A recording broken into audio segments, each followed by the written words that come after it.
what this particular session feels like it's going to be is talking about how you can tell the truth in yourself. We can lie to ourselves. Have y'all ever lied to yourself? Never, right? Never. How to get past the ringing in your ear and actually hear your own guides. Well, that's because you're expecting them to hear with your ears, Denise. So every single person has a guide. We're going to stipulate that as truth. Every single person, it's not really a guide, but has guidance. How many people can tell right from wrong? Is that guidance? Yes. You can tell by the feeling inside of your body, whether you're doing right or you're doing wrong. We have that starting at about age 3.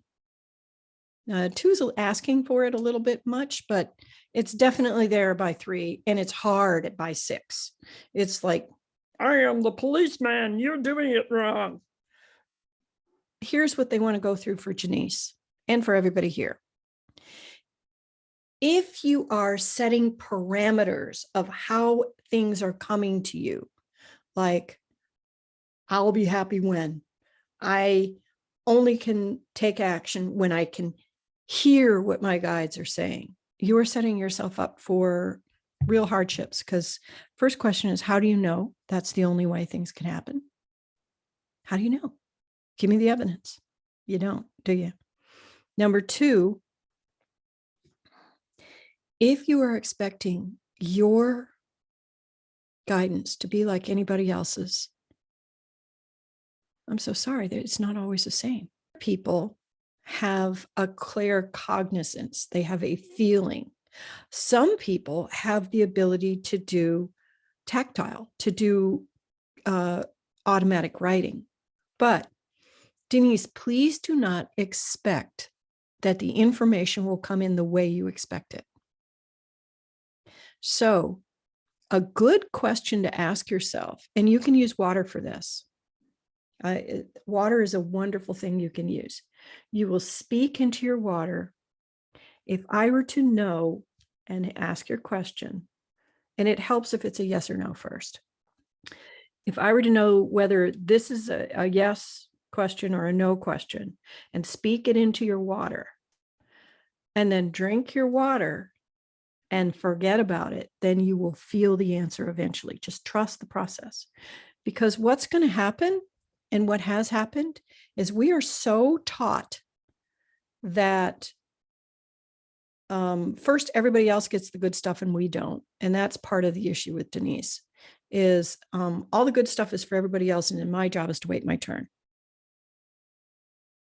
We're all taught that. Wait your turn. I mean, isn't that why people have to go to kindergarten? So they can learn how to stand in line and not touch the person in front of them or behind them and wait patiently in line? Like that's life 101, wait. So in your case, yes, be patient, but 2, understand that you don't have to expect the way things are going to be delivered. I hope that answer helps. And I hope it was clear enough, because I definitely tried to answer it for everybody here. Farida is asking, I've had this thing about the age 50 for all my life. What is it about 50? And if they want to say wait and see, then please, okay. How much I want physical man, my man, but I have an agreement with my son that it's not possible to have a man yet.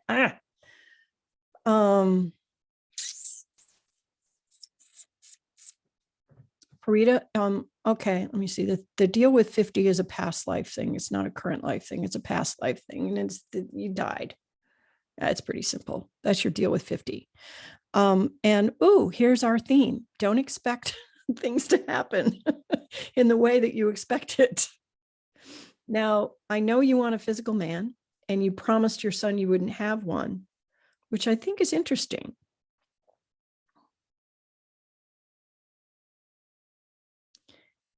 Is there a reason that you didn't want a man in your son's life? I want you to question that. Is there a reason you feel like you're the only one that can be in your son's life? Don't you think people having people in their lives that they can trust and love and enjoy is a good thing and not a bad thing. And just because that person wasn't there from the beginning doesn't mean that they can't join and be loved. And here's a good example of it's only true for you, or is it true for everybody? Do you think that there aren't millions of children on this planet that have invited a stepfather into their lives that they love dearly now? Do you think that isn't the case? Of course it's the case. So why expect something? You promised him he'd raise him with his dad. Now, is his dad actually helping him? Is another question. Is it good? So the question is,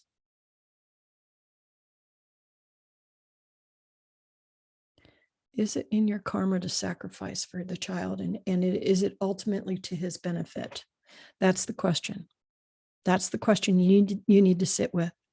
100%, 100%. That's the question. Is it in the child's benefit that you yield to this? Because having a child make decisions about your life, that doesn't feel right. But what the guides are saying is that the question is, will my child ultimately benefit from my sacrifice? Is it in the child's highest and best now, as things are, with me feeling depleted and hurt and lonely? And they want to know if it's Judeo-Christian teaching or if it's actually true and will actually help you. That's the question they want you to ask and sit with. I hope that helps. And Joy says, what am I missing? Joy's question is, what am I missing? Oh, let me count the ways. They actually said, let me count the ways. I am missing to the depth and breadth of my heart and soul. This one is missing the other side. The other side of the possibility. What do we mean by that? We mean that this one's idea of expectations and what is possible, and they're definitely going, and what is possible is just this much of what is possible. And they're asking you if you would please say, if I knew nothing, what would please me most about this? If I had no idea, what would be the next best? Basically, turn off this frontal lobe. Stop it. It ain't helping. This one, you're not going to be able to use your frontal lobe because there are things about your physical health, your physical situation that you have, they say, put yourself in a box about.